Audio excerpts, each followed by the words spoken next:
Cus. Udah guys. Ya udah. Oh, Bang Deo. Udah belum semuanya? Udah. Bang Deo terkait huru-hara di Mizani sama Rejak Garis, ada lagi yang episode baru bahwa Nikita berencana melakukan gugatan secara perdata di kasus ini gitu Bang. Seperti apa sih Bang mungkin? Nikita Mirzani mau gugat secara perdata kepada siapa? Reza Gadis. Oh bisa, dia gugat. Bisa aja kalau gugatan kontestasi kan. Jadi asal ada suatu perjanjian, terutama yang tertulis di antara keduanya, bisa dianggap suatu posisi hubungan hukum ya, hubungan hukum perdata. Tapi hubungan hukum perdata itu kadang-kadang lewat lisan juga bisa, kesepakatan lisan. Jadi baik lisan maupun tulisan. Nah kalau ada gugatan, tentunya gugatan ini ada dua perdata ini, gugatan wan prestasi atau gugatan melawan hukum. Nah kalau yang tadi adalah gugatan wan prestasi.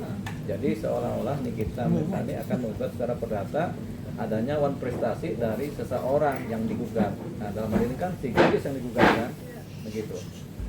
Nah kan, tapi kan kalau Bang Fabs itu kan merujuk pada ini kan sebenarnya ada perjanjian nih gitu Bang. Terus dia heran nih kenapa akhirnya kok jadi pidana lari ke pemerasan. Terus sebenarnya kalau pada hukumnya gimana sih Bang? Ya kalau ada perjanjian harus dibuktikan perjanjiannya dulu. Nah setiap perjanjian ini harus dibuktikan juga apakah perjanjian ini didasarkan sesuatu yang halal atau tidak, atau ada sebab yang memang bisa dipertanggungjawabkan. Karena banyak perjanjian yang fiktif atau ada suatu persoalan pidana yang dasarnya adalah perjanjian. Jadi ini harus dibuktikan. Tapi ketika sudah terjadi perjanjian, pembuktiannya adalah di pengadilan. Lewat apa? Lewat gugatan perdata atau pembuktian secara pidana ketika perjanjian ini sebenarnya adalah perjanjian fiktif yang kemudian dipakai sebagai landasan, tujuannya supaya seolah-olah terjadi suatu ikatan perdata padahal adalah alat untuk membuat tindak pidana. Jadi sebenarnya kunciannya adalah si surat perjanjian itu ya Bang ya? Betul, kalau ada surat perjanjian ini bisa dianalisa apakah perjanjian ini fiktif atau perjanjian nyata. Kalau nyata tentunya ada yang prestasi digugat. Nah kalau digugat secara perdata, kalau memang ini murni perdata, tentunya bisa menggugurkan keadaan-keadaan yang diduga pidana. Kalau buktinya misalnya kalau nggak ada surat, cuman ada omongan doang bisa buat dijadikan bukti nggak Bang? Tanpa rekaman gitu. Untuk pembuktian mengenai perjanjian lisan memang sulit, makanya seringkali perjanjian lisan kalau ada hukum gugatan itu dianggap prematur. Jadi sulit diterima oleh pengadilan kalau di mana gugatan perdata tanpa adanya perjanjian yang tertulis. Kalau lisan jadi dianggap sumir, bahkan seringkali ditolak oleh ketika daftar ditolak oleh pengadilan. Kemudian terkait AP21 yang tidak kunjung keluar, mungkin seperti apa sih Bang sampai sejauh ini Bang? Kasusnya Nikita Mirzani ya, rencana P21 dari jaksa, kan jaksa P19, P18 dibalikin lagi oleh penyidik untuk supaya berkas diteliti lagi supaya lengkap P21. Jadi ini seringkali terjadi dalam penanganan perkara pidana, berkas bolak-balik P18, P19 sampai akhirnya kemudian setelah berkas dinyatakan lengkap oleh jaksa baru di P21K begitu. Jadi kemungkinan ini masih berkas masih dalam proses bolak-baliknya sama proses pengembangan sama permintaan kesempurnaan berkas supaya berkas lengkap oleh jaksa. Jadi ini yang disebut sebagai upaya-upaya jaksa supaya ketika berkas kemudian dinyatakan lengkap tidak ada lagi kurangnya, baik bukti-bukti, saksi-saksi maupun kemudian paradigma dalam posisi perkara. Jadi perkara ini memang perkara pidana dan bisa disidangkan. Tersangkanya ada, buktinya ada, saksinya ada gitu. Jadi seringkali jaksa minta kelengkapan dalam berkas supaya mana yang kurang, atau saksi ini kurang, atau bukti ini kurang supaya dilengkapi. Jadi ini biasa terjadi. Nah, memang ada jangka waktunya terhadap setiap perkara. Jadi jaksa mengupayakan supaya ini mengikuti prosedur KUHP sampai pada titik ya sudah, jaksa nyatakan ini sudah lengkap dan di P21-kan. Kalau sampai tanggal waktunya yang ditentukan tidak kunjung keluar juga Bang P21, apakah ada kemungkinan untuk bebas sendiri Bang Nikita Mirzani? Kalau sampai akhir masa penahanan yang diperbolehkan oleh undang-undang ternyata berkas belum lengkap juga, ya tentunya si Nikita Mirzani harus dibebaskan demi hukum. Jadi dibebaskan demi hukum supaya dia lepas dari posisi penahanan gitu loh. Ya. Tapi kemudian apakah kemudian ini kemudian akhirnya dihentikan? Belum tentu. Tetap ada dua kemungkinan. Apakah kemudian penyidik meneruskan perkara ini, tapi masa penahanannya habis, tapi perkara diteruskan, satu itu. Atau kemudian penyidik menghentikan perkara karena memang tak kunjung bisa diselesaikan pembuktiannya atau kelengkapan berkasnya, sehingga ini harus di SP3. Nah persoalannya kan Nikita Mirzani kalau dilepaskan ketika masa penahanan berakhir, tentunya ada satu persoalan. Dia kan sudah ditahan selama kurang lebih 100-an hari lah ya, 100 hari atau 120 hari. Bagaimana masa penahanan ini? Kalau ternyata Nikita Mirzani kemudian demi hukum dibebaskan, artinya dia kemudian dianggap sebenarnya tidak melakukan tindak pidana. Paling pahit kan begitu. Jadi Nikita Mirzani bisa mengajukan yang namanya permintaan ganti rugi. Bisa menggugat penyidik kepolisian. Kemudian minta pemulihan nama baik, rehabilitasi. Kemudian tadi meminta ganti rugi terhadap dia, di mana dia sebagai warga negara kemudian ditahan oleh penyidik. Jadi dia bisa minta ganti rugi dengan cara apa? Menggugat secara perdata melalui gugatan perbuatan melawan hukum yang patut diduga dilakukan oleh penyidik. Termasuk peradilan. Ya? Ya, pra-peradilan salah satu cara untuk menggugat kan. Tapi gugatan pra-peradilan itu gugatan cepat ya, cuma 1 minggu harus clear.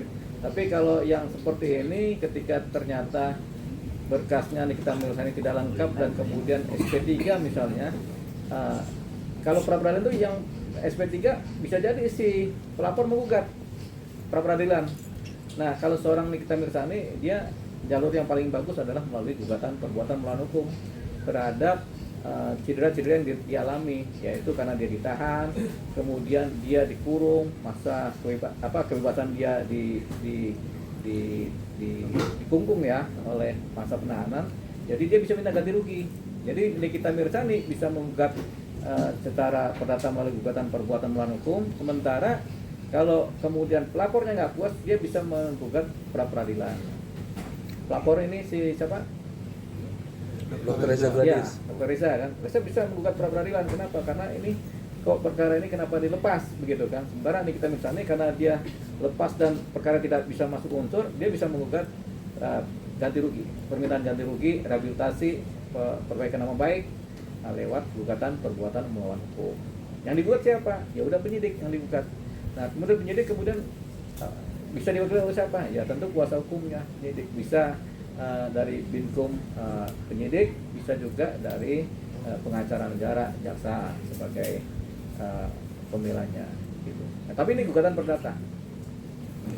Jaksa punya waktu berapa lama Bang untuk sampai akhirnya harus dibebaskan Bang? Sebenarnya ini kan kewenangan penahanan ini kan sudah di tangan jaksa ya. Tapi karena ini kan kasus TPPU di mana ancaman hukuman 9 tahun, sebenarnya total itu sebenarnya ada waktu 120 hari untuk penahanan seorang Nikita Mirzani. Ini kan baru 20 hari plus 40 hari plus 30 hari. Berarti kan baru sekitar 90 hari kan. 3 bulan itu. Tapi sebenarnya penyidik masih bisa memohon supaya perpanjangan lagi 1 kali 30 hari lagi. Jadi setelah ini masih ada 30 hari lagi sebenarnya. Tapi ini tergantung apakah nanti, karena permohonan ini diajukan bukan kepada jaksa oleh penyidik, tapi diajukan kepada pengadilan negeri. Dalam hal ini pengadilan negeri mana nih? Jakarta Selatan. Jadi penyidik mengajukan permohonan kepada pengadilan negeri Jakarta Selatan untuk memperpanjang masa penahanan 30 hari lagi. Jadi bukan kewenangan jaksa lagi, kewenangan si penyidik, kewenangan si pengadilan negeri untuk memutuskan memberikan penetapan perpanjangan masa penahanan. Bang, kalau untuk transaksional itu termasuk TPPU juga nggak Bang? Maksudnya itu nggak sih sebagai bukti nggak sih Bang itu dia ditetapkan sebagai tersangka dalam kasus TPPU sendiri untuk transaksionalnya sendiri? Transaksi. Iya. Jadi begini, uang diterima oleh Nikita Mirzani, kemudian Nikita Mirzani membelanjakan uang ini beli mobil misalnya atau beli rumah misalnya. Itu alat bukti nggak? Ya bisa termasuk sebagai posisi pencucian uang. Tapi si pembeli atau si penjual ini belum tentu dianggap bersalah karena melakukan transaksi, kan nggak tahu uangnya dari mana. Jadi ya tetap yang dianggap bersalah tentunya Nikita Mirzani. Kalau memang TPPU terpenuhi, ya bersalah tetap Nikita Mirzani. Kecuali ada kesepakatan antar mereka, pembeli dan penjual, uangnya tahu dari mana, mereka cuci uang itu untuk diberikan apa dengan niat sengaja, dengan niat jahat ya. Berarti termasuk untuk pembuktian terbalik gitu ya Bang? Seperti itu nggak perlu nggak Bang? Pembuktian terbalik artinya untuk bisa melihat ini. Kalau TPPU? Iya. Follow the money gitu Bang? Iya. Dari mana? Sebenarnya nggak perlu pembuktian terbalik. Jadi itu urusan penyidik membuktikan. Jadi si pembeli dari atau penjual terhadap Nikita Mirzani ya dia nggak perlu membuktikan. Dia juga belum tentu jadi tersangka walaupun uang ngalir ke dia, karena kan dia kan sebagai penjual yang baik begitu. Jadi TPPU ini hanya aliran uang, tapi dijelaskan kepada si penjual, ini uangnya dari ini, tolong dikembalikan, kan begitu kan. Nah kan rugi kan si penjual kan, tapi penjual akan minta balik nih, kalau gitu barangnya saya ambil lagi gitu, uangnya dikembalikan. Tapi si penjual tidak masuk unsur sebagai orang yang turut serta melakukan TPPU, tidak. Kan kita beranggapan Nikita Mirzani sebagai pembeli. Ini kalau semua unsur terbukti ya, di mana ada TPPU-nya, ada pemerasannya, ada pencemaran nama baiknya. Bang, jadi begini, jadi poinnya dari Bang yang saya tangkap dari pengacara sebelah sana, pada prinsipnya kalau dibilang bukti semuanya sudah bisa sampai 21. Hanya saja pihak RB ini kan masih mau melibatkan 2 orang ini ya Bang, Ya. yang belum terlibat. Nah, kalaupun pada akhirnya tinggal 1 hari lagi pada akhirnya bisa nggak sih pertama adalah lawyer bilang yaudah 1, yang kedua ya pada akhirnya semua itu kan dibongkar di pengadilan, yang 2 ini terseret, bisa nggak Bang? Nah, kalau ada 2 orang lagi yang dikejar, tapi kemudian karena waktu tidak cukup pembuktiannya, akhirnya seorang Nikita Mirzani bersama Mail tetap disidang duluan, bisa mereka dipersidangan duluan, asalkan sudah P21 ya, P21 tahap kedua kemudian disidang. Jadi tersangkanya atau terdakwanya di 2 orang dulu, Nikita Mirzani dan Mail. Tapi ketika terjadi proses pembuktian dalam persidangan, di mana saksi-saksi diperiksa, bukti diperiksa, di mana kemudian setelah debat-debat dengan jaksa dan pengacara, diketahuilah bahwasanya ada pelaku lain, yaitu si A dan si B yang memang terkait. Nah itu mereka kemudian bisa dijerat dengan pasal-pasal yang ada, yang mengaitkan mereka, baik pasal 55, 56 atau malah pasal utama dipakai untuk menjerat mereka. Tapi persidangannya belakangan, jadi terpisah begitu. Jadi nanti ada persidangan tersendiri terhadap mereka kemudian yang kemudian akhirnya diputuskan oleh hakim, mereka juga ikut tersangka ini. Nah kemudian mereka diproses dengan pemberkasan tersendiri dan persidangan juga tersendiri. Kasus baru. Jadi 2 kasus yang kemudian berbeda tapi terkait. Seringkali terjadi begini dia. Karena misalnya begini, ada satu kasus pembunuhan dengan 2 orang pelakunya. 1 orang sudah ketangkap, 1 orang nggak ketemu. 1 orang ini disidangkan. Tapi kemudian ketika 1 orang yang tertangkap, dia juga disidangkan dalam pemberkasan yang berbeda tapi perkara yang sama. Persidangan tersebut mungkin aja ya Bang, berarti justru sebenarnya pelaku utamanya kita anggaplah justru yang 2 orang di Uber itu bisa ya Bang ya? Bisa. Tergantung nanti pembuktian di persidangan. Cerita-ceritanya nanti kan ada ngalir ini. Kan sementara kan ini kan yang tahu masih penyidik sama jaksa, hakim belum tahu. Kalau hakim juga udah tahu, nanti pengacara juga tahu, nanti akan ngalir tuh proses terciptanya alur-alur kebenaran dari suatu proses perkara. Bang, yang menarik juga kemarin soal perbedaan pendapat soal bukti utama itu berupa rekaman. Kalau dari pihak Reza Gladi sendiri kan menganggap itu bukti itu ya sah gitu.